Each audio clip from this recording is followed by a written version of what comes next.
Hello, fans and critics, and welcome to the Postmodern Art Podcast, the podcast designed to give artists the platform they deserve. I'm your host, Nathan Ragland, and you've seemed to have stumbled upon the pilot episode. Firstly, thank you, but also, I am so sorry. I made this episode as a test of the equipment I bought and to test out the format, but I was way too unprepared for it. I had downloaded a lot of software last minute, I had issues with my internet, and I underestimated how hard it was to host a podcast. I didn't even write questions, thinking it would be easy to interview my close friend and graphic designer, Salvador Salcido. I was very wrong. This episode is a mess, I won't lie, but it is also a learning experience, one that I am taking to heart for every future episode. As messy as this was, I really did enjoy it, and I can't wait to chat with more people and discuss their art, their work, their passion, and so much more. If you do enjoy this podcast, or you want to help this podcast grow, please support the podcast any way possible. I'll be posting this weekly on YouTube and on as many streaming platforms possible once I get them set up. Go follow us on Twitter as well for uploads, announcements, and more at PostmodArtPod. Also, on Twitter, I have a list of dream guests. If there are some artists that you'd love to see me talk to, please let me know so I can try to make it happen. Now, please enjoy the pilot episode of the Postmodern Art Podcast. Before we get things going, I'm going to start off with a little icebreaker for you, just to get, people more familiar. Sal, what is your most unpopular art opinion? My most unpopular art opinion. This I can pinpoint to the show Cupcake Wars. Okay. Gothic art is overrated. Gothic art is overrated. You want to elaborate on that a little bit? Sure. The only reason I have that opinion is because in the show Cupcake Wars, in that episode, there were four different teams, and they each had to pick a different art style for their cupcake theme, for their art theme display. It was Gothic art, pop art, modern art, and classical art, I believe, something like that. Okay. 3 of the 4 teams all picked Gothic art, and the last one picked pop art, and ended up doing it in a Gothic style. So every single thing looked exactly the same, and they all thought they were being edgy and different when it wasn't. Combine that with the fact that loving Halloween is so basic now, it's not even alternative. So right. Gothic art is overrated. And you're willing to die on that hill of that art opinion? Considering I actually like Gothic art, and now I'm just annoyed by it. Yes, I am. Until Gothic art eventually dies out, which I don't expect anytime soon. All right. Ladies and gentlemen, welcome to the Postmodern Art Podcast. This is the pilot episode. You do not understand the frustration that came into getting this to where we are right now, but we are here. We are recording. I am here with my friend Sal. Sal, introduce yourself to the people. Okay, my name is Salvador Salcido. I am a graphic designer, videographer, digital media producer from El Paso, Texas. And I've been working with videography and graphic design for over 10 years. Over 10 years, goodness. What got you interested in the first place? Let's start with the origin stories of Mr. Salcido. The origin story for me started with my fascination with Microsoft Paint. It was like all good graphic designers, I started with Microsoft Paint. And it was pretty much a lot of my original art back when I was... I don't even know how old I was. I was still in elementary and middle school. I was recreating a lot of the stuff that I saw on WWE at the time, which was reminiscing on a lot of Attitude Era stuff from the 90s and shows from the Ruthless Aggression era, which is the early to mid 2000s. So I just recreated logos and icons from those eras in Paint to see how well I could replicate the style. All right, we'll touch back on led on to a lot of the stuff I do now. Fair enough. We'll touch back on that WWE stuff in a little bit. So for those who don't understand, for those who don't know, which is going to be just about everyone that isn't friends and family at this point, you and I are actually very close. I'd say we're fairly close. We've worked together on, or you've helped me out with Lord knows how many things at this point. If you want to elaborate, several projects by now. Yeah. Yeah. For those who don't know, I'm a filmmaker as well, and with a lot of my films, I wanted to have like a good movie poster. And instead of sitting down and trying to learn this stuff myself, I decided to go to Sal here to try to help me out with making my vision come to life because I had faith in the guy. Blind faith, but faith nevertheless. Thank you. Seeing as I am blind as a bat, I don't blame you. Like, I take off my glasses, you are blurry, and you're right in front of me. I know, Well, right? my screen is right in front of me, and you're on my screen. There we go. Um, so as you kind of touched upon beforehand, you said that that started like ages ago, with Microsoft Paint and one to, replicate the stuff they see in WWE. When did you realize that you wanted to take this from just, a little bit of fun here and there to help out with, with making, little fan art to actually making a career out of designing stuff? Well, it pretty much came about my senior year of high school. I was stuck between two things: either music, or excuse me, music or graphic design and videography. So going down the music path, I was set. I had my degree plan. I had everything done, and then I realized every single person in the music program that I knew has been in the program for upwards of 6 or 7 years. Oh, lovely. So I decided, yeah, I don't want to be in college for 7 years and still be classified as a junior. So I looked at the digital media production side and realized, I'm really good with, at the time, Sony Vegas. I'm really good with putting things together. I've made several trailers for my high school choir at the time, which is why I wanted to do music. So I Okay. figured, why don't I make this my career, because it's booming right now. Graphic design is booming, and this is something I really think I could be good at, because I'm really observant with like how modern film techniques are really done. Oh, okay. So I figured I would take how I'm observant with a lot of things and can remember and can pretty much figure out how the cinematic process works and replicate it myself. All right, all right. I can see where you're coming from with that one. How much of a so sorry. So let's go back to college for a second there. Like you said yourself, Okay. you didn't want to be stuck in there for Lord knows how long. You graduated from, correct me if I'm wrong, the University of Texas in El Paso, correct? Yes, that's correct. How about I just go with this? What's been your inspiration behind some of when you're going into the process of designing something? Is there like an inspiration for a certain kind of style, or are you more or less trying to work around what exactly the customer or whoever you're working for has in mind? It depends on what project I'm going for. Like, for example, I'll use your posters for example. For like the Peekaboo poster and the Cadence Photos posters, both of those I had an idea of what I wanted, because like for Cadence Photos, I thought, okay, using a DSLR, I'll recreate the look of like old Nikon ads. Nikon? Yeah, Nikon ads with the yellow background and the black and white photo. All And then right, for the Peekaboo poster, I saw the face of what's Jordan. her name? Jordan. Yes, I saw that face of Jordan looking in the closet, and I figured that would be perfect as like just there in the background. While that one shot of Church holding the knife would be in the foreground. I felt like that would be like a perfect contrast between the two. And then other times I do have to look for inspiration. Like the shifted poster, for example, like you had wanted to center around the cactus. So I'm thinking, how can I take this cactus and make that an appealing part of the poster? So eventually I started looking for inspiration and discovered, going back, how do I put this? Well, I guess it's considered pop art in a way. Not pop art, but I'm I guess more like vector art in a way. I Vector was art, I gonna say guess. abstract art, but that also works. Abstract art as well.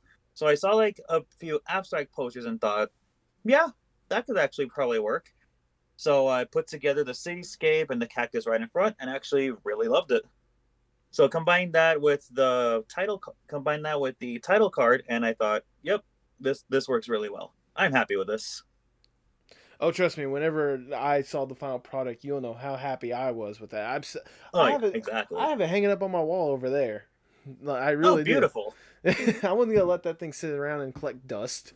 Jesus, what kind of a person do you take me for? Sal. Not a Neanderthal. Yes, I know. Um, We are a high class people. we have technology.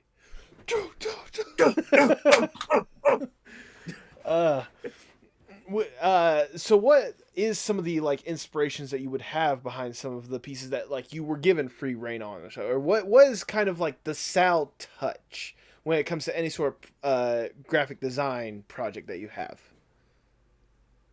For graphic design, it's really all down to, like, say for your movie posters, I was able to see the movie before I made the poster.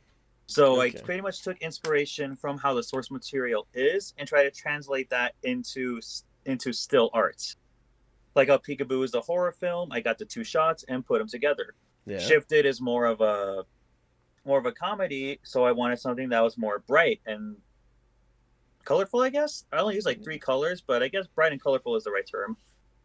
Yeah, I'd Cadence say. photos, to be fair, that one I didn't necessarily need. That one I just took inspiration from from the promotional ads of Nikon that they used to have before. So I thought, okay, for this, I'm going to recreate it. And I believe, was he using a Nikon or a Canon in the short film? I can't remember exactly. I'm pretty sure it was a Nikon. It was a Nikon because he and I argued over whether or not it's pronounced Nikon or Nikon. Ah, you believe you told me about that. So yes, I did get it good by choosing Nikon. Yes, Because I absolutely. couldn't really figure out something with Canon, but I remembered Nikon had those yellow background with the black and white, so I thought I'm gonna go with that. Yeah, I mean it worked well. I'll certainly have those posters up on the VOD for the YouTube video when people want to see that. I'll definitely need it for some of the splicing with this video. Beautiful, yeah, for sure, with the constant cutting in and out. Oh yeah, no, this is gonna be a fun one for me to record or for to edit. But you know what? It's gonna be worth it because I want to give people like you, the artists and such, the proper platform, and that's the main reason why I'm behind this podcast. And I wanted you to be the first guest. I've said this before, but I wanted you to be the first because you and I go back a good couple years now. We actually know each other through a wrestling Facebook page. In fact, Yes, why tweets off. yes, Puitov. Pro wrestling is taking over Facebook. How influential do you think wrestling has on your art? Like, I know you briefly mentioned about how it kind of sparked the start of it, but how much does it influence like just about everything that you do? I would say a lot of stuff that I like to go for is inspired by the posters put out for each event. Like one thing that I really like to do is in wrestling, the big dog, for those who don't know, is WWE, and they have the WWE network. And on the WWE network, they have all their major events sorted by year, sorted by event, etc. And they have the poster art for each event. So it's nice to go through and like see all the different past poster designs and see how much my art has been influenced from them. Because it's mostly the poster designs and like the show intros, or not the show intros, the show graphics packages that somewhat influenced me to like create designs and stuff. Especially in Tweetop, the group that we're in. A lot of my designs are based off of similar posters or similar logos and such. I just managed to turn them to make them my own. Right, right. And I mean, again, you really like the way that you're able to like edit some of the people's faces that we have for that kind of stuff, for like the positions and whatnot. It really works well. Um, Oh yeah, thank you. absolutely, absolutely. Um, so it's one of those. Now we got through like influences and stuff. So how long ago did you graduate from UTEP? I graduated from UTEP in 2016, so it's 4 years this year. 4 years this year, man. How much difference 4 years Time makes, huh? flies.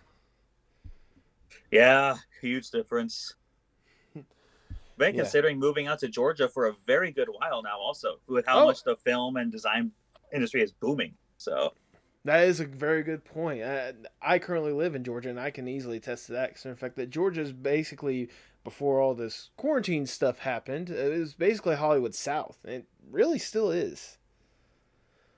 So, pretty much, I still see nearly every single thing on TV I watch, from Family Feud to Star Wars, somewhere has that "Made in Georgia" logo with mm-hmm, the big peach. absolutely. Um, so again, it's been about 4 years from now. How has designing for you, like when it comes to like staying consistent and such? Like how often do you practice your craft about graphic design? Um, I pretty much nowadays I pretty much practice whenever I get enough free time to do so, and I'm not feeling particularly lazy from work or other stress going on in my life. So like I haven't practiced as much lately as I used to before, but the most consistent thing I can say would be pretty much hiding my watermark in places. Okay, yeah, Yeah. that is a very convenient one. I know when it comes to the posters, you have to look like really hard to find your at least your touch. Yeah. Like on your posters, like before I would have on the bottom poster design by Salvador Salcido, but after I redid them to match the requested festival designs, I decided to remove that and just put my watermark in the poster somewhere. I don't know if you've ever noticed it. I'm pretty sure if I look hard enough, I could easily find it. Because Probably. I I actually have don't know the if I did that for the shifted poster, but I'm pretty sure I did. Actually, I have my computer open. Might as well find out. well, while you're doing that, I do want to touch upon like how you brand yourself in a way as well. For those who don't know, your quote unquote production company is was it Save Yourself 777? Am I right? Yes, that's correct. What led Save you yourself, to 777 Productions. triple I seven? did There you not do it for the shifted poster. Looking go. at it now, it still Oh, says poster designed by me on the bottom. I mean, hey, it's still nice. Thank you.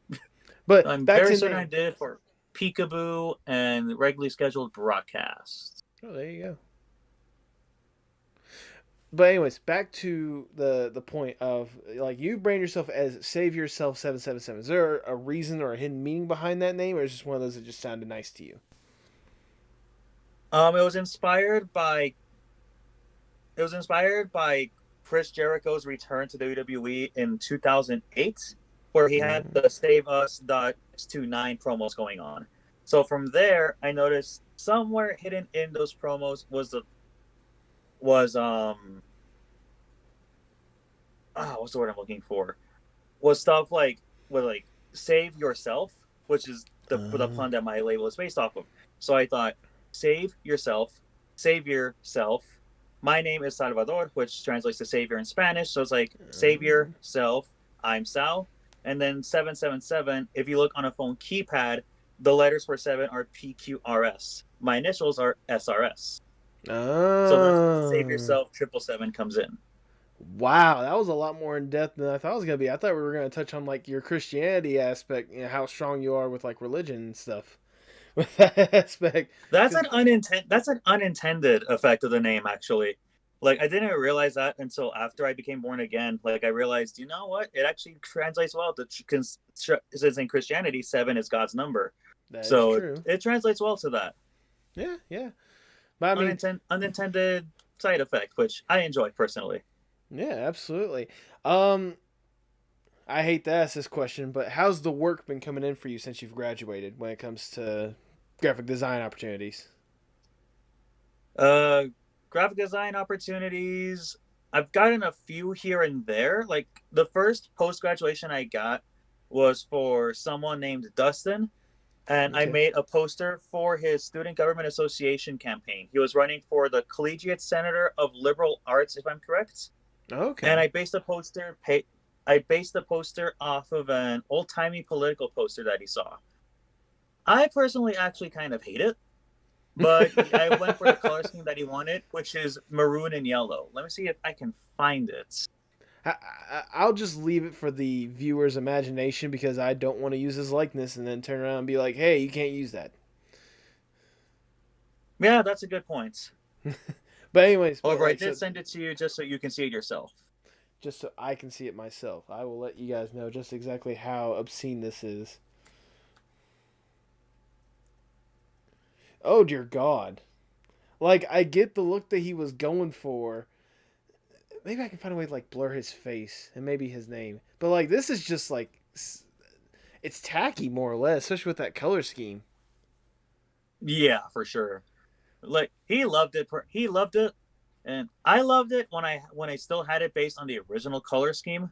But then when I switched it over to the color scheme he had wanted, I thought, wow, this is terrible. I'm getting paid for this, so I can't complain. Well, there you go.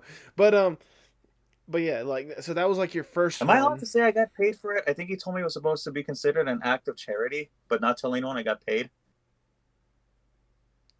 Oh well, He's they're not gonna know.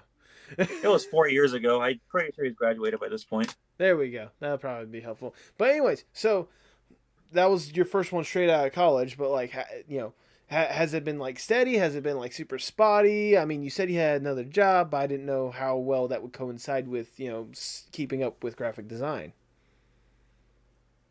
You're my only steady client at this point. Oh, I'm sorry to say that. I'm sorry to hear that. It's okay.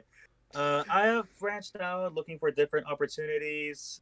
I've applied at multiple studios. The most recent one I applied for was Access, and I unfortunately got turned down because I have not worked enough with After Effects, which now I'm Um, trying to get a hang on get familiar for with future it. job applications. Yeah, And then of course there's all the Pletop graphics I made.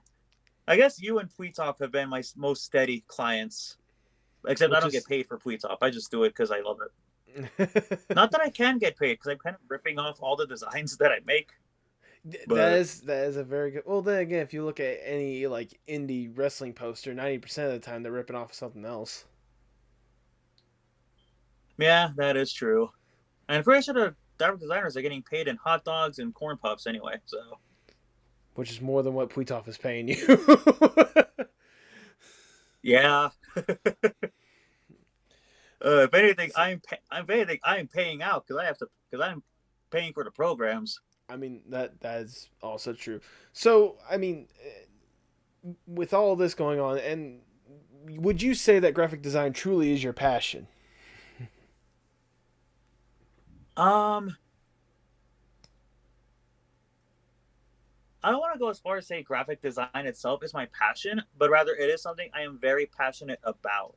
If there's Okay. anything that I would say is 100% my passion, it would definite it would definitely be either video design or music. Either of those I can definitely say are two of my passions. Okay. Okay. What about them? What about those two areas are you passionate about when it comes to them? With those two areas, not to toot my own horn on it, but it's because I know I'm good at it. Like I know Okay. I can do very well as far as video editing goes, and as far as music goes, or at least music on the composition side, maybe. I'm not so sure. I'm not so sure, like on the music side, how to put it. How I know I'm good at that, but I know I'm good at with the stuff that I put out. It sounds not studio quality or radio quality, but it sounds really good. In my At least I would say so. And Okay. as far as video design, that one is where I go into I know how to pick up on the techniques that are used in actual cinema. So I take those techniques and put them into really what are essentially really simple videos. Like as far as videos go, um I have one client. His name is John Paul. He has over almost 200,000 subscribers on YouTube. And for Dang. those I and for those are videos that I really like to go all out on when I get the chance. Oh, Barnes there and Noble you wants to know your location. No. Uh, go.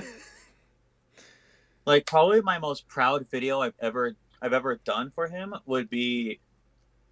Oh, I got signed out of all my accounts. Okay, would be my his cover of "Hail to the King" by Avenged Sevenfold. I managed to make that into, at least for my standards, a professional music video.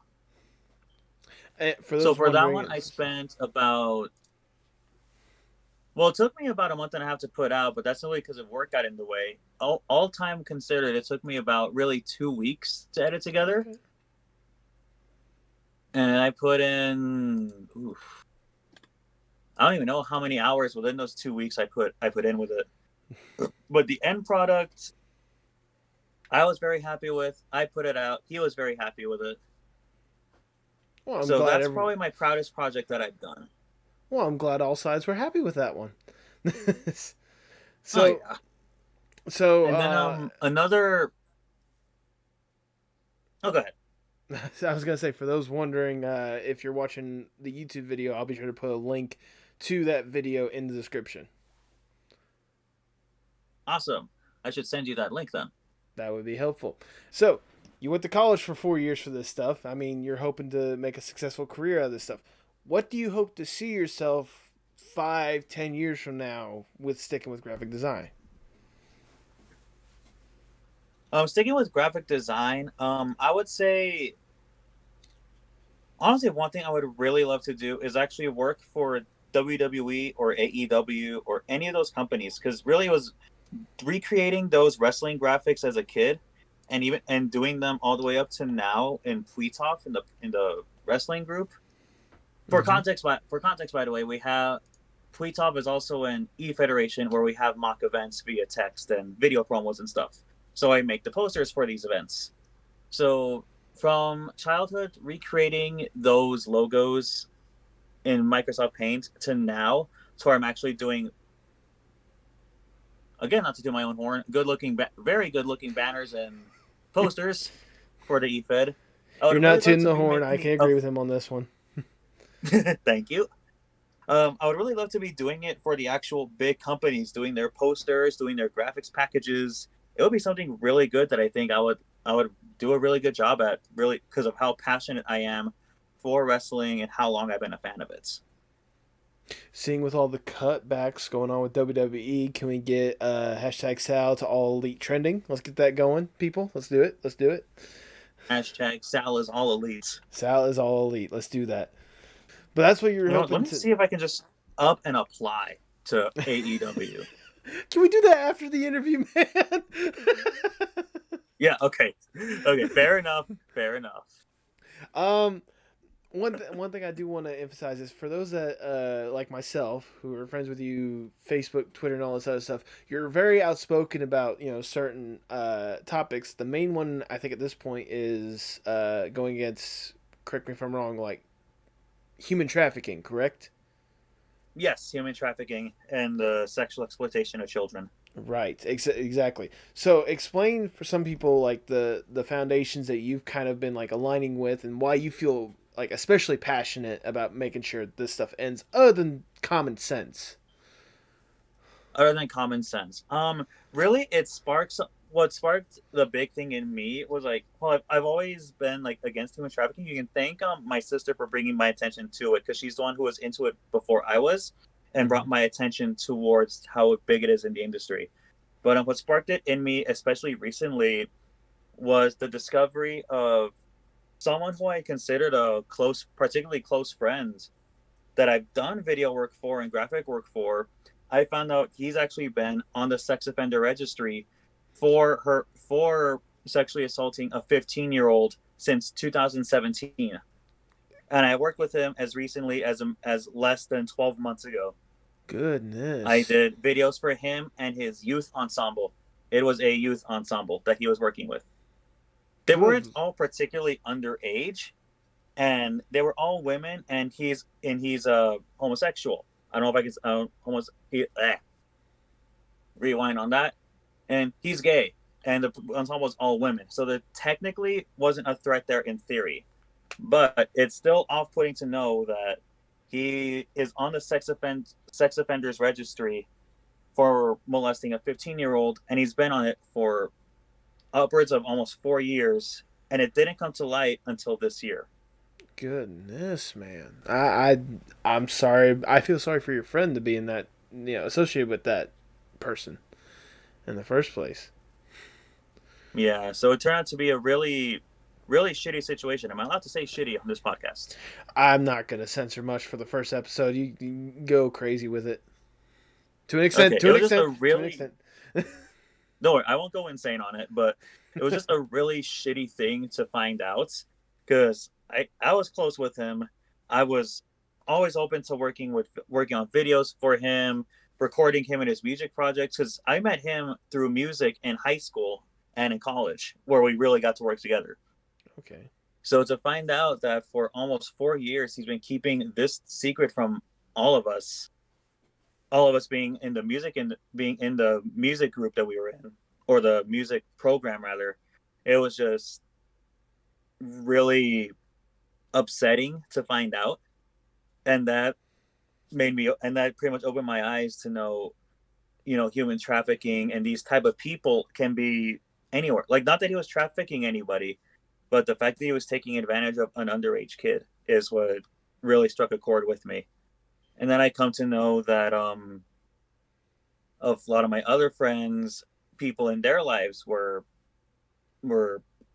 either trafficking or molesting underage children.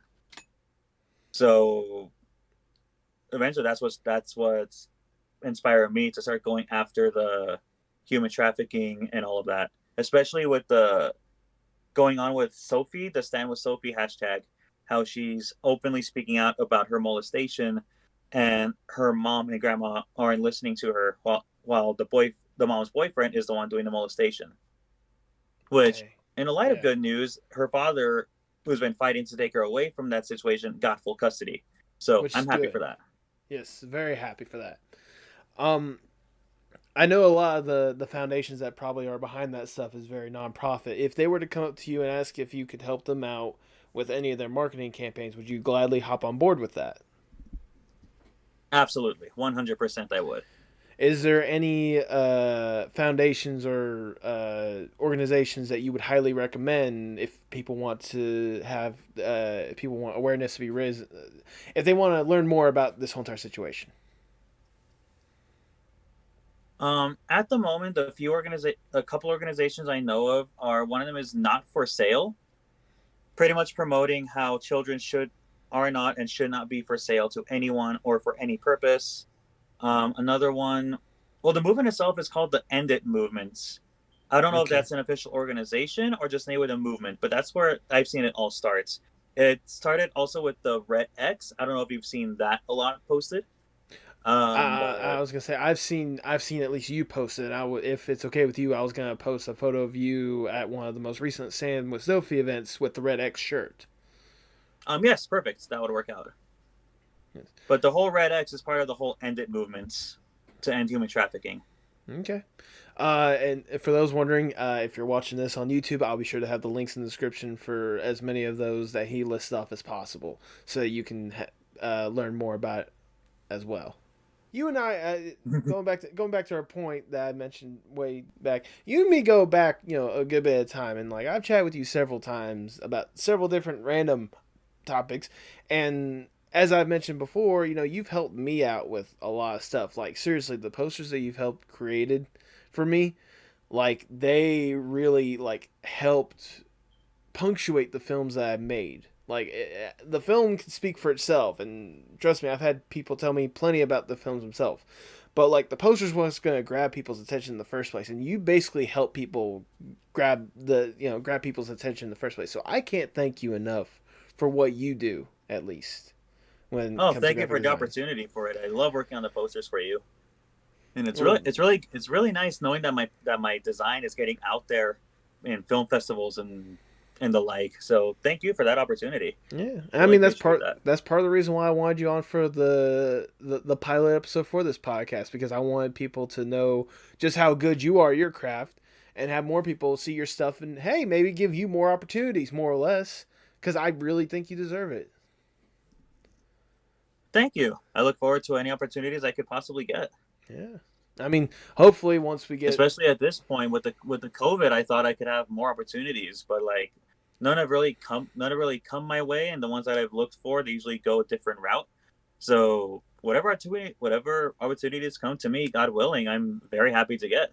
yeah, absolutely. For those that want to know, where can they find some more of your stuff? Like, do you have a website for your portfolio and such, or where can they find more about you?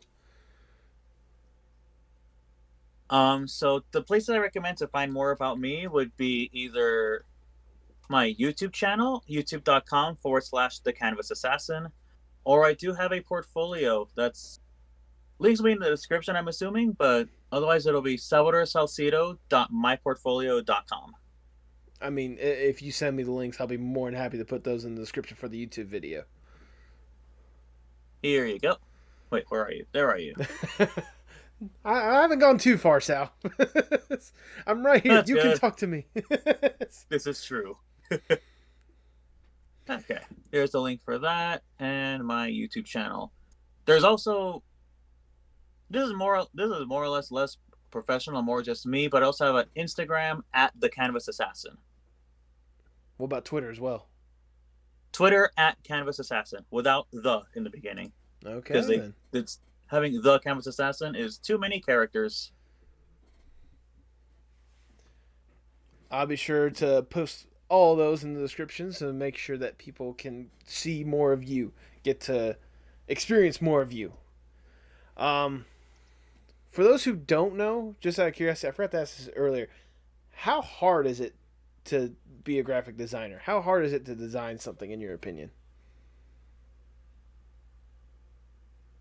At least for graphic design on my end, it takes me a little while before I figure out just exactly what I want or how to execute what I want, I should say. Like a perfect example right now is the logo for this podcast. Which will Like hopefully I be up had the by the logo in time that mind. this podcast goes up. I had the project. I had the logo in my head. It looked great. I drew it out. It looked great, and I put it into Photoshop, and I hate it. So now I'm thinking of alternatives. I'm just saying limit some of the fonts. That's all I'm trying to say. Oh, for sure. Like it looked good in my head and on the drawing, but once I actually applied the fonts, I thought, oh, okay, this is gonna be too much. Yes. So gotta scale it back a bit. Yes. I mean, again, like I said, hopefully the logo will be ready by the time this podcast comes out. But if not, it'll be coming shortly afterwards. Don't stress, people. Not that anyone's really that focused on in the first place. True, but still, a logo is still important. A logo is very important. And as a graphic designer, you can definitely attest to that. Oh yeah, for sure. Like it took me eons before I got the logo for my production label. And even then, I'm not 100% happy with it, but it works. It's better than when I use the Evanescence fonts for my logo. Duly noted. I'll tell you what, we'll wrap this podcast up. I want to ask you one last thought to kind of send us Sure. home, okay? Where do you like obviously would you consider graphic design art? Yes, it's definitely arts. Okay? Um when comparing it to other sorts of art forms, like I'm not asking you to rate it or whatnot. I'm not even gonna ask that. Here's what I'll ask: how important do you think art is in today's society, especially today's society, considering the fact that there are many different ways for us to consume art these days. Whether people realize it's art or not, there's still Right. people out there that turn a nose at it, saying that you know, it's not that big of a deal. There's no money with it or whatnot. How important do you think art is in today's society? I think art is arguably, in my opinion, the most important thing in society simply because art is what gives aesthetic. If you don't have the aesthetic, you're not going to have something that's appealing to a person. Like even something like architecture and engineering for that sense, you need art to know like what makes the design work. Because if you have a building with just random walls and textures, it's not going to look good because it's not artistically or aesthetically pleasing. If you know art, then you know what kind of combinations to look for, what patterns to look for, what colors to have for your building or for your whatever project you're working on, and you can make it look. You can look good. It can look good and function good. Because without art, yeah, it can function good, but if it doesn't have that appeal, then no one's going to be interested. It could be the best working product ever, but if since it doesn't look attractive, no one's going to go towards it. So without art, things aren't going to get going. I could not have put that a better way. I think that's a perfect note to end on. Sal, thank you so much for coming by. You don't know how much I really appreciate this. Once again, for the Thank you for people, having me. uh, no problem. For the people at home, one last time, plug yourself, man. Plug yourself. How can people find you? Okay. You can find me on youtube.com/slash the canvas assassin, facebook.com/slash Salvador Salcido music, or facebook.com/slash the canvas assassin, Instagram at the canvas assassin, Twitter at canvas assassin. There's no the in that. Basically, if it's the canvas assassin, 9 times out of 10, it's going to be me. So What's the pretty much look for the canvas assassin or Salvador Salcido on social media, and you'll most likely find me. what's the other? What's the 1 out of 10? Some guy in like Czechoslovakia or something? Probably. There was one thing I put the Canvas Assassin on in social media. I can't remember what, and it said it was taken. I'm like, all right then. Fair Odds are enough. it's probably gonna be Twitter, because in fact that's the only one that doesn't have the in it. Well, I don't think it would have the either way because it's too many characters for a Twitter username. Yeah, I know, because that's why if you guys are looking for this podcast, look up at art real. What was it? Sorry, I can't believe I just had a brain fart right there. Goodness, I am very professional at this. So, anyways, for those that are trying to find us on Twitter, find us at postmodartpod. That's the main place where if you want to keep up with news about any future episodes, future guests, or whatnot, that's the number one place to go. I'm currently working on trying to find all the platforms I can get this on. Um, YouTube's going to be probably the most consistent one, mainly because it barely falters for some reason. How ironic, considering the reputation YouTube has now. Yeah, sadly, sad but true. Sal, thank you so much for coming on the show. Um, Definitely support us as Thank much you. as support. Please show love and support for the show as much as you can. I'm trying to keep going. I'm trying to keep growing. I'm definitely want to get more guests on the show. I want to get people that you guys would be interested in. And if you guys have any guests that you would recommend to come on the show, I have a whole list on the Twitter page of people that I really wanted to, and as well as the thread that goes along with it. But if there's anyone that you guys would recommend to come on the show, please send them my way. Please let me know. I'll be more than happy to get more of a platform for everyone on the Postmodern Art Podcast. Thank you guys. Have a wonderful night. Sal, you have a wonderful night as well. You too, Nathan. Take care.